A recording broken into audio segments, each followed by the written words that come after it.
Hollywood, California, Monday, March 22nd.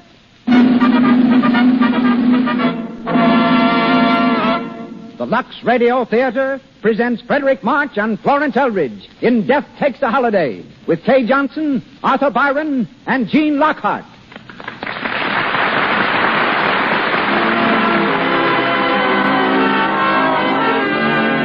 Lux presents Hollywood. Our stars, Fredric March, Florence Eldridge, Kay Johnson. So Castella became bosom companions, yet the soldier survived. Inspired by his grim associate of the trenches, he wrote the tender fantasy from which tonight's play, Death Takes a Holiday, was adapted. Castella's regard of death as an almost physical being, not cruel, but wise beyond understanding, may be interpreted in the lines he once wrote to a friend. Speaking of death, he said, "Occasionally we felt His Highness was on a vacation. Many a time he willfully overlooked a comrade, later coming back to escort someone else out of a tired, bleeding world.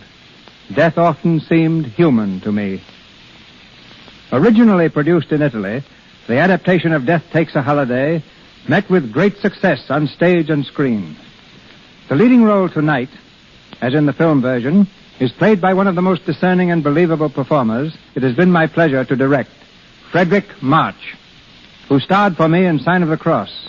Freddie's presence here tonight can be traced to an attack of appendicitis, which sent him to the hospital from his desk in a New York bank. While recuperating, he decided to leave finance and turn actor.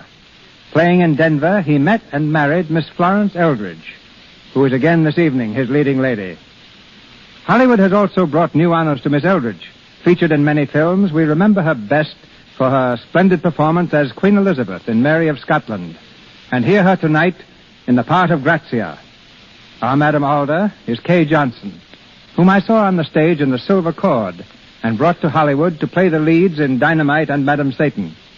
Before I could engage her for a third film, director John Cromwell made an engagement I could not interfere with. He married her. Arthur Byron, recently on the stage with Katharine Cornell in St. Joan and with John Gielgud in Hamlet, is heard tonight as Duke Lambert, Gene Lockhart as the Baron, and Howard Phillips as Corrado. Behind the wings of the stage, our stars have left their dressing rooms. The call boy is shouting curtain time, and the Lux Radio Theater presents Fredric March and Florence Eldridge in the romantic fantasy Death Takes a Holiday, featuring Kay Johnson and Arthur Byron.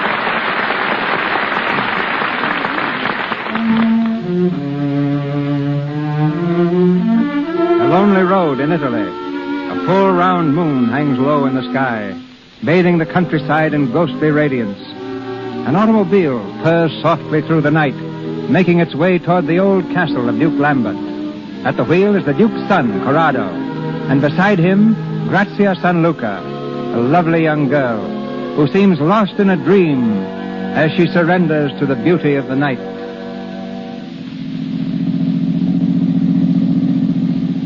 You haven't heard a word I've said, Grazia. What? You haven't been listening to me. Yes, I have. Really, Corrado. It's just this night. It's so beautiful. I asked you when we were to be married. I know, dear. And I told you. Yes, you told me soon. You can't expect me to be dissatisfied with that. I love you too much, far too much. And soon so easily becomes never. Please, let's not talk about it now. Well, why not? I don't know. It wasn't meant for talking this night. There's something miraculous in the air. Haven't you felt it? Like an old story you can't quite believe. And the strangest shadow is following us. Shadow? You're imagining things. It's been behind us all the way. It's the shadow of a tree, perhaps. It isn't a tree. Maybe it's a cloud across the moon. There are no clouds. And it is a shadow. Sometimes it's close by. Sometimes we almost lose it. Very well, then. We lose it. Now, watch. Oh, yes. Go fast, Corrado. How's this? Faster, faster. Like it? Oh, it's glorious to go fast. It feels like wings. We are almost flying at this speed. The car won't do much more than... Grazia! Corrado! I can't see the road. Get down! Get down!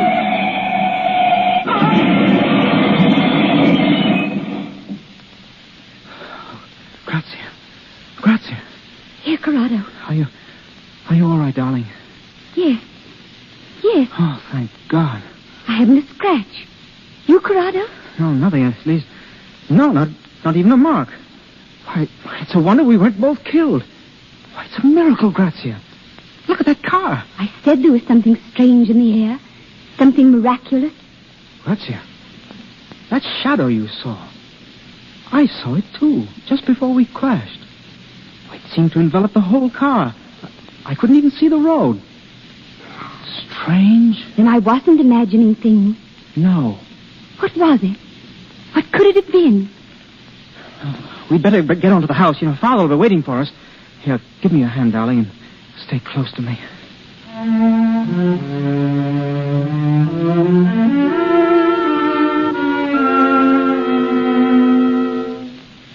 And that was it, Father. We seemed to turn over and over endlessly. I'm sorry about the car, sir. Never mind the car. I'm thankful that you both weren't killed. You're sure you're both all right? No, we haven't a scratch between us, Mother. Perhaps you'd better go and lie down, Grazia. Thank you, but it's not necessary. It's a lucky night for all of us, it seems.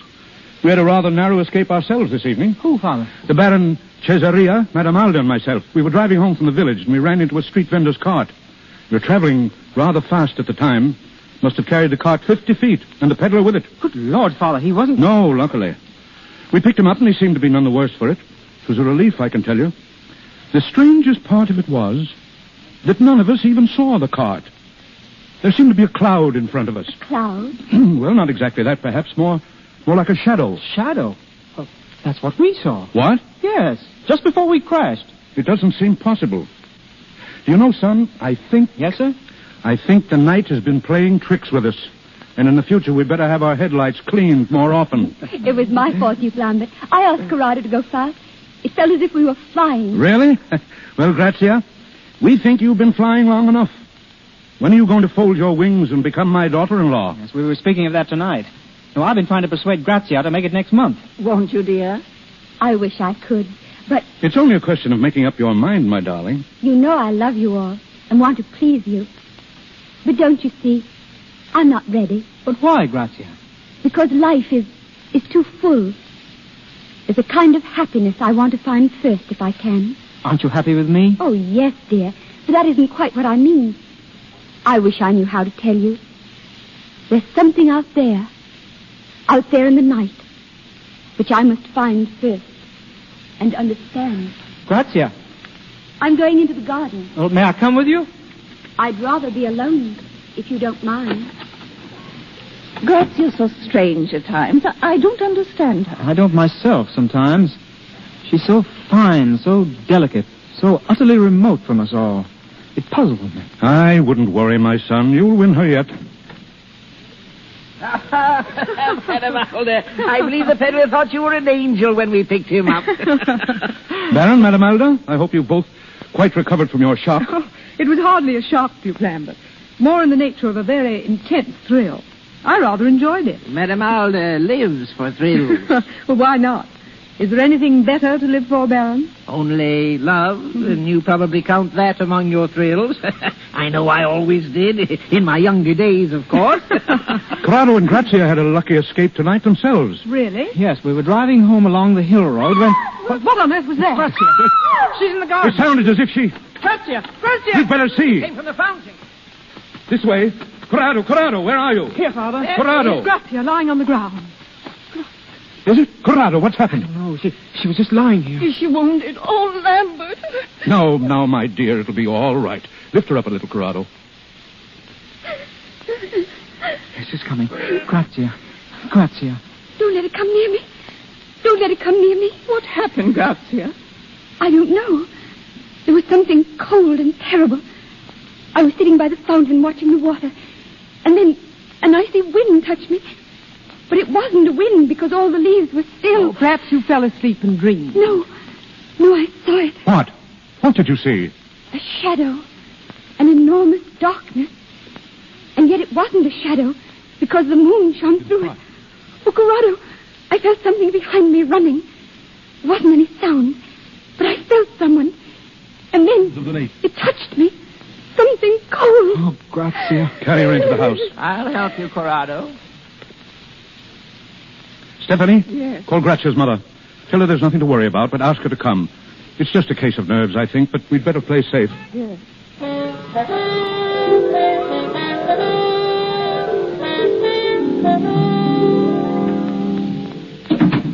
Fidele, have you searched the grounds? Thoroughly, Your Excellency. But we found nothing. Not even a footprint, sir. Oh, there must have been something. I'll have a look myself. Duke Lambert. My revolver is in the desk drawer, Fidele. Give it to me, please. Yes, Your Excellency.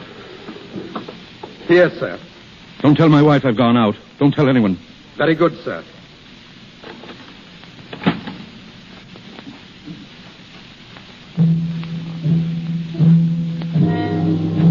Who's there? Who's there in that shadow? Answer, or I'll shoot.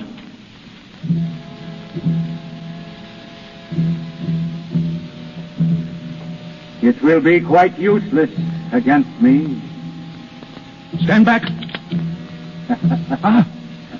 You see? Who are you? What are you doing here? Shall I show you my face? Look, my friend. Good God! Who are you? I am not of your world.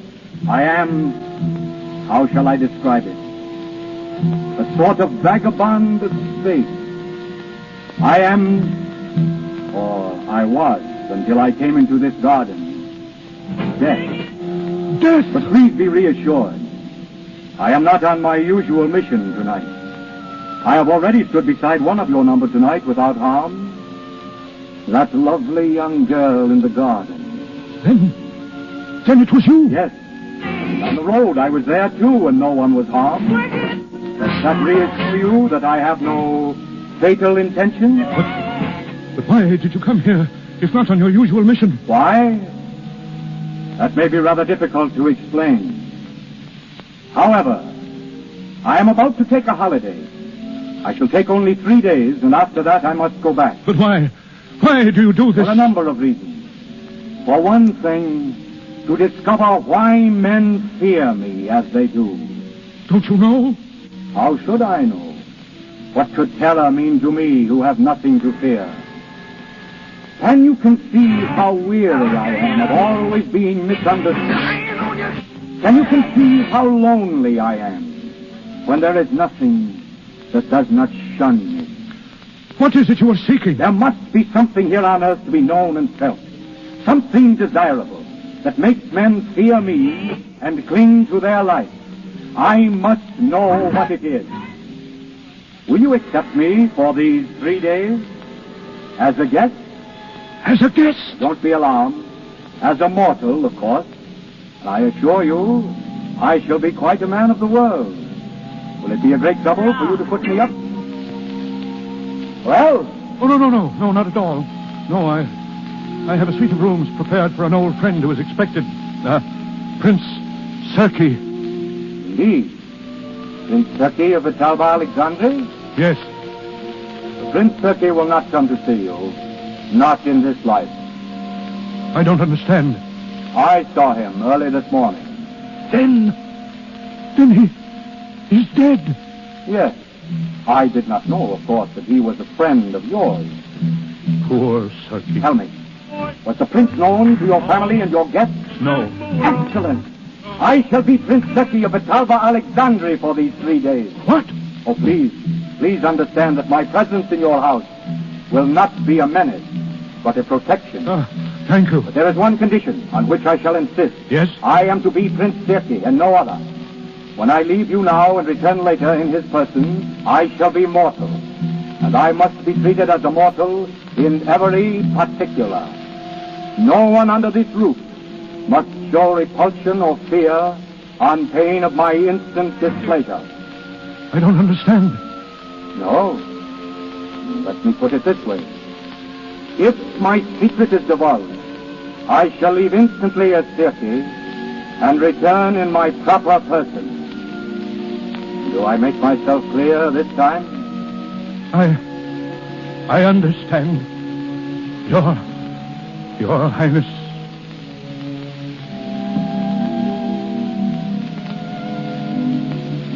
So at last, I am to become mortal. Change my whole person so none will fear me. I shall feel blood in my veins, the warm blood of life. I shall know what you know and feel what you feel. My hunger shall be appeased for an hour. My hunger that is as old as time. those that I love need not be afraid. Not afraid.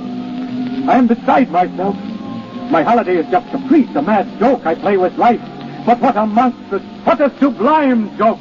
And you, my friend, will be distinguished among hosts. For none has entertained death before and lived. You may expect me soon.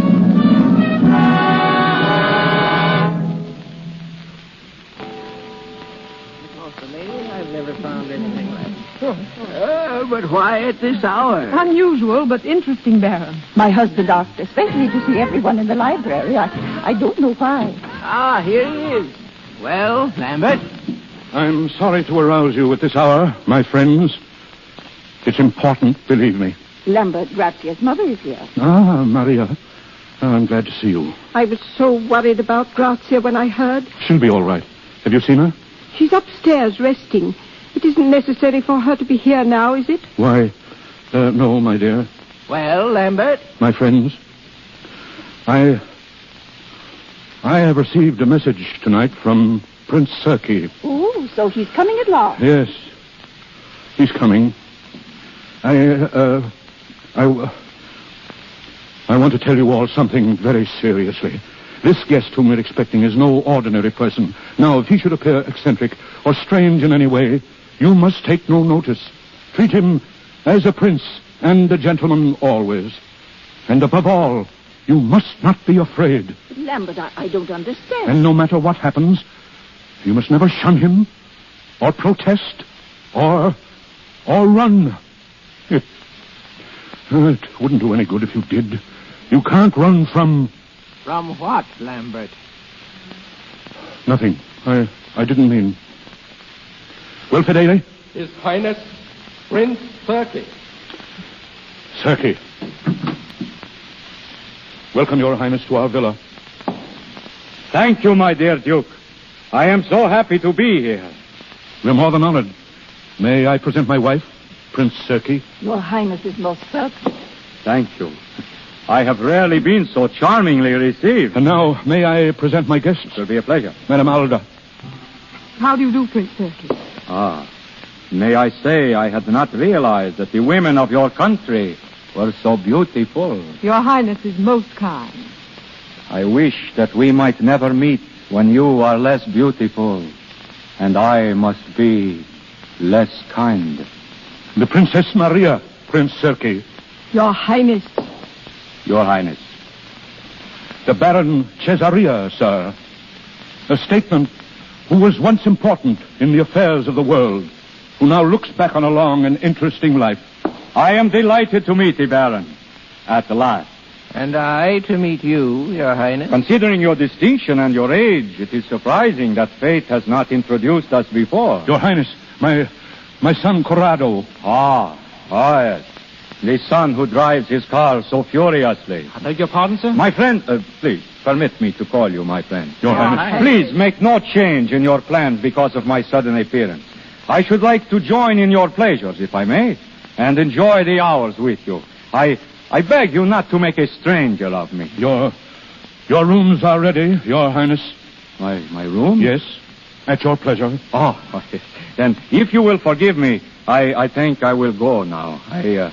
I have not slept for ages, and I feel curiously tired. Mother, Grazia. I couldn't sleep, Duke Lambert. I was too restless.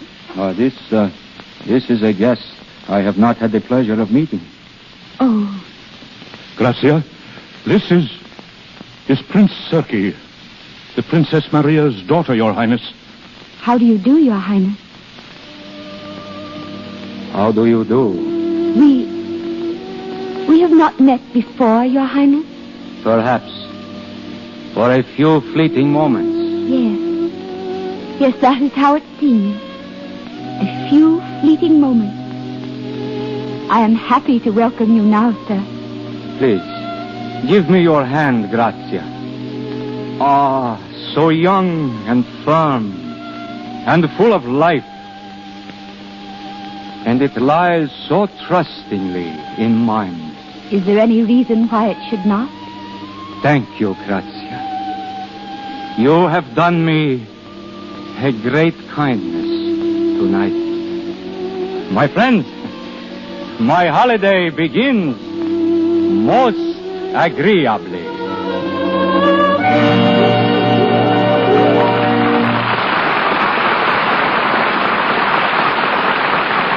Before we go on with the Lux Radio Theater presentation of Death Takes a Holiday, starring Fredric March and Florence Eldridge, we're going to let you in on a Hollywood beauty secret. We're going over on La Brea Avenue to a little stucco house where happy Mrs. Thomas F. has been chatting with her friend Ethel over tea. Ethel has suddenly looked at her watch.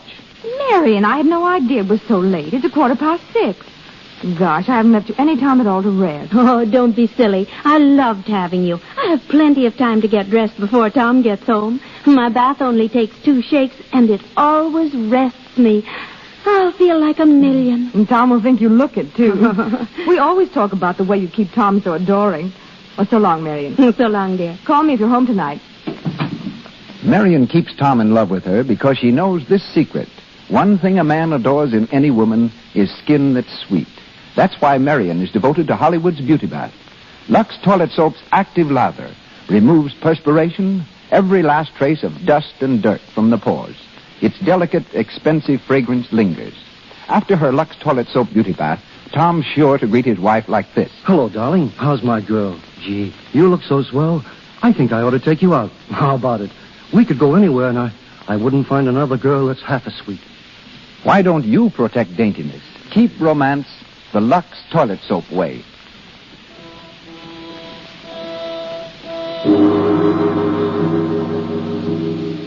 We continue with Death Takes a Holiday, starring Fredric March and Florence Eldridge. 3 days have gone by, and the Phantom Death is still a guest at the home of the Duke, still enjoying his brief visit to Earth in the person of Prince Sirki. Meanwhile, the world is an astounded witness to a series of miracles. In London, SS Fredric explodes at sea, sinks within an hour. No lives lost.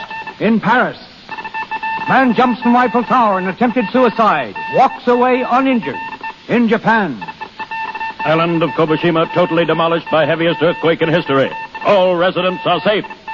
and so for 3 days, no life is endangered, no living thing destroyed, while death amuses himself, now at conversation, now at yachting, now at the gaming table of a fashionable resort, where his luck amazes other players. It's unbelievable. He doubled 7 times on the 6th. If he's right once more, you'll own the casino. You mustn't double again, Your Highness. No, Baron, should I not? You lose all you've won. Mademoiselle, shall I or shall I not? Yes, play it. I think the world is all yours to do with as you choose. Your Highness? Yes, croupier? I'm very sorry, but it's against the rules of the house to double a game. Oh, but look here, you make it necessary for me to take a great deal of this metal away with me. I'm sorry, Your Highness. Very well, but I have no use for it. Here. You divide it, please, among those who need it. Baron, shall we go out on the balcony? Delighted.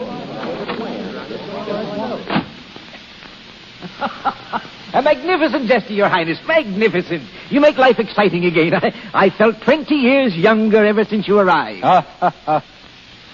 You know, Baron, out here is the night, crowded with beauty. And all of you herd inside in smoky rooms, feverish over little games. Why? Why? One comes here to gamble, and one gambles to win.